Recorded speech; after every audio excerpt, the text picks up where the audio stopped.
Have you ever called yourself a natural procrastinator? Let me tell you something, that's a load of rubbish. It doesn't exist. What you really mean is you're not as productive as you want to be, and we've all been there, trust me. As ADHDers, we tend to think our lives are just one big mess that we've got to fix all at once, and then suddenly, after that, we'll be able to work like a well-oiled machine. But that's just ridiculous. Procrastination, it's not the real problem, it's just a symptom of something deeper. See, we've all been fed this lie that we're lazy or easily distracted, but that's not it at all. In this video, I'm going to lay it all out for you. I've got information that's going to really blow your mind and change the game for you.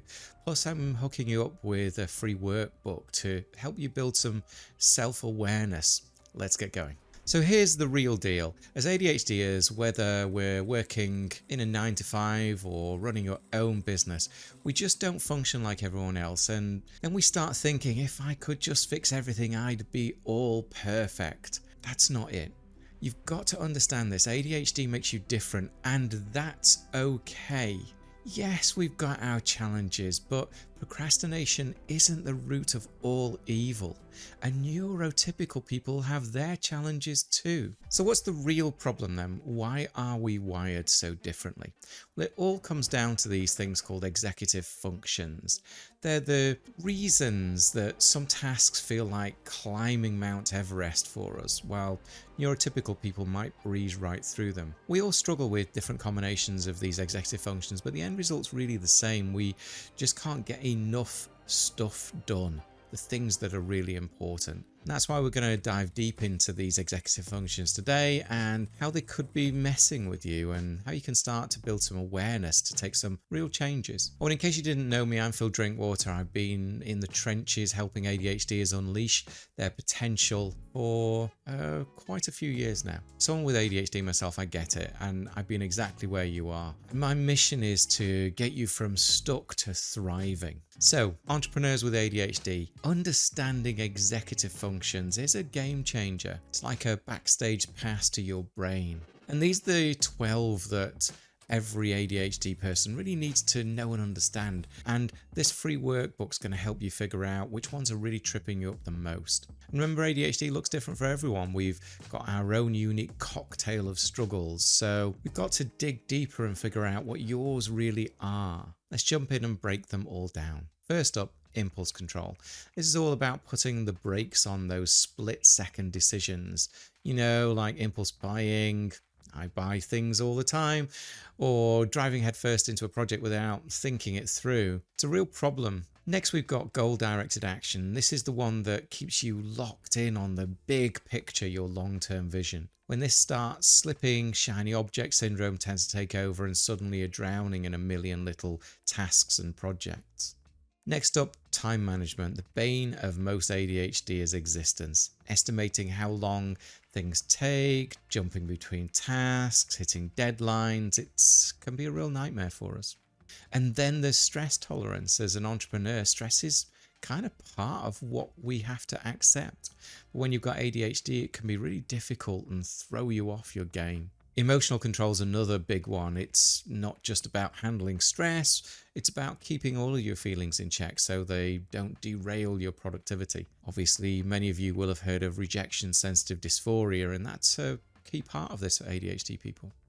Another big one for ADHDers and a real core element is attention and focus, and it's a classic ADHD struggle. When focus is a foreign concept to us, productivity feels like trying to run through quicksand. And then there's organisation or lack of it.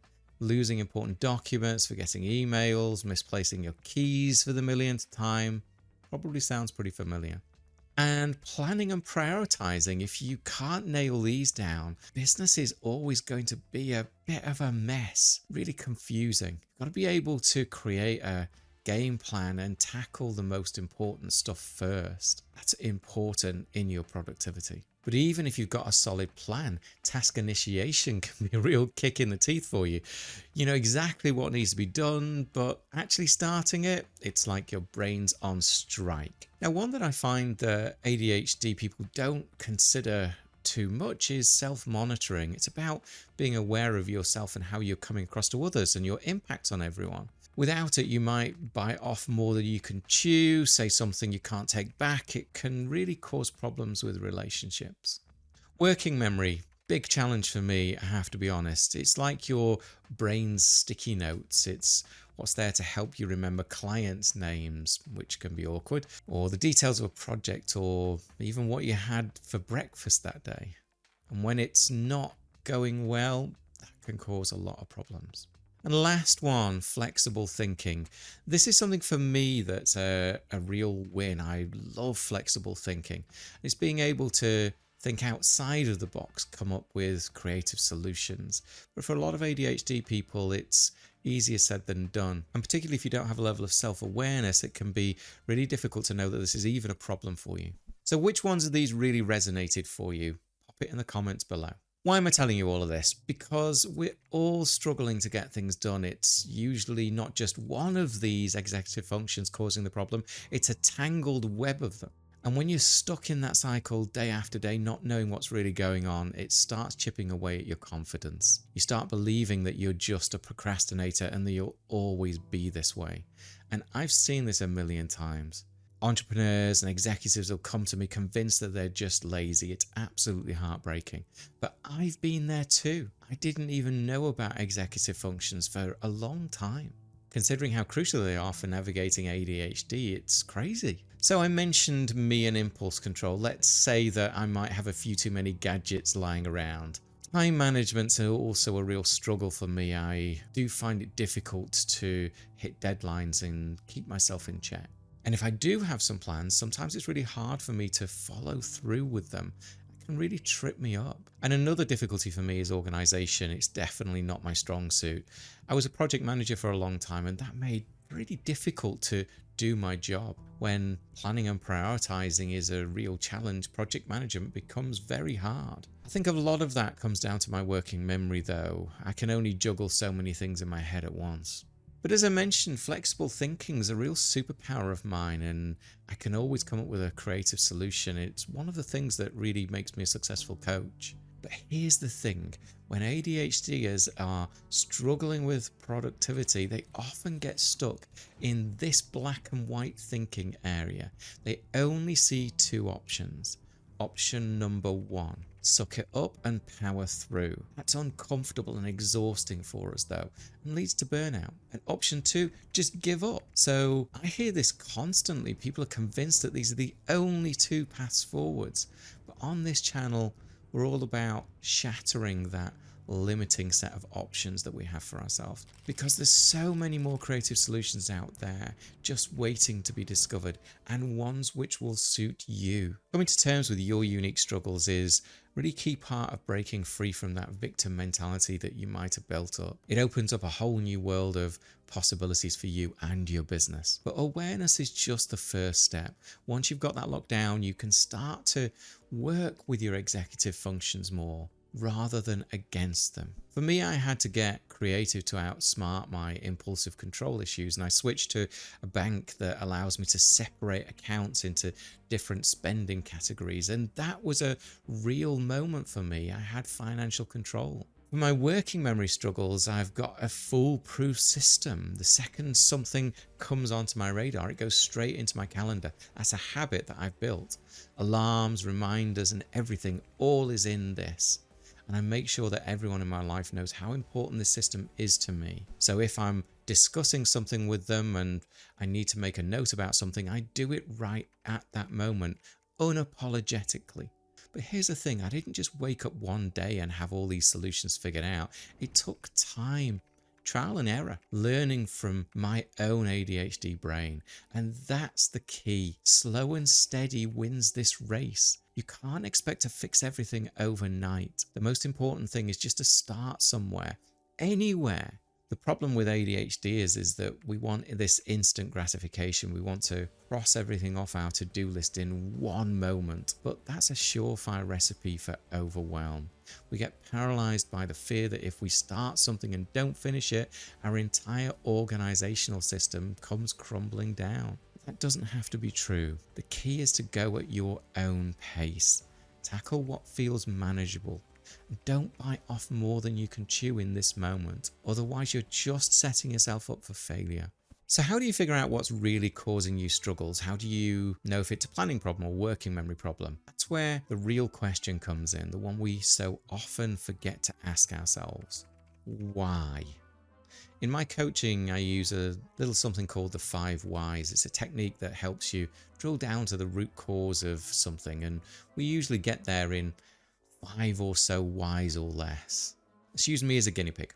Let's say I'm procrastinating on responding to customer feedback. Why? Because I don't feel like talking to customers right now. Why is that? Because I'm scared of what they might say and I'm feeling a bit emotionally overwhelmed as it is. Okay, but why? Because they might have something negative to say and I don't want to face that at the moment. Well, why is that? Because I'm going to struggle handling the rejection. And there we are, we've hit the real root cause. It all comes down to this emotional control or rejection sensitive dysphoria. And now that I know that, I can start working on it, changing my processes, changing how I work in my business. But I'd never have got there if I hadn't taken time to build that self-awareness. That's why this stuff's so important. For me and my clients, the results have been nothing short of incredible. We've been more productive, more confident, more in control. I'm getting more of the right things done, the things that actually move the needle and are important. I'm not constantly battling myself all the time, stuck in that victim mentality of that black and white thinking. Understanding my executive challenges has shown me that I can solve my own problems. I am empowered. I'm in charge of my ADHD and I want the same for you. So how do you get started? Well, I've got this covered. This is the free workbook. It'll walk you through the process of uncovering your unique executive function challenges. No more guesswork, just real life examples of how these struggles show up for ADHD entrepreneurs. You'll be able to pinpoint exactly how they're manifesting and showing up in your life. It's the first step for creating real and lasting change. Why is this different from all the other strategies out there? Because it allows you to zero in on one problem at a time. I'm not expecting you to have all of the answers right away. I don't expect you to have them all figured out, even after you've finished the workbook. The real win is just starting, giving yourself permission to prioritize one thing at a time. So make sure you download the workbook. It's waiting for you and it's completely free. What I'm offering you here is clarity, a new perspective, new certainty, a chance to see your challenges for what they really are. It might feel slower than what you're used to, but slow and steady is what's going to get you across the finish line, where you'll be more in charge of your ADHD. Today though, I'd also invite you to ask yourself a few questions. First, fast forward a month. You've been consistently working on one of your executive function challenges. What changes do you see? How's it impacted your productivity and your overall well-being? Second, imagine your perfect day, a day where you felt completely in control of your ADHD. What does that feel like? How does it feel? What were you able to accomplish? And finally, what's holding you back from making this a reality? And are you going to let it stand in your way? Don't forget to grab the workbook and start working through it at your own pace. And remember, you can always hit pause and come back to it later. This is a marathon, not a sprint. And I'm right here with you every step of the way. We all are together. I'll catch you in the next video. Until then, keep being your awesome ADHD self.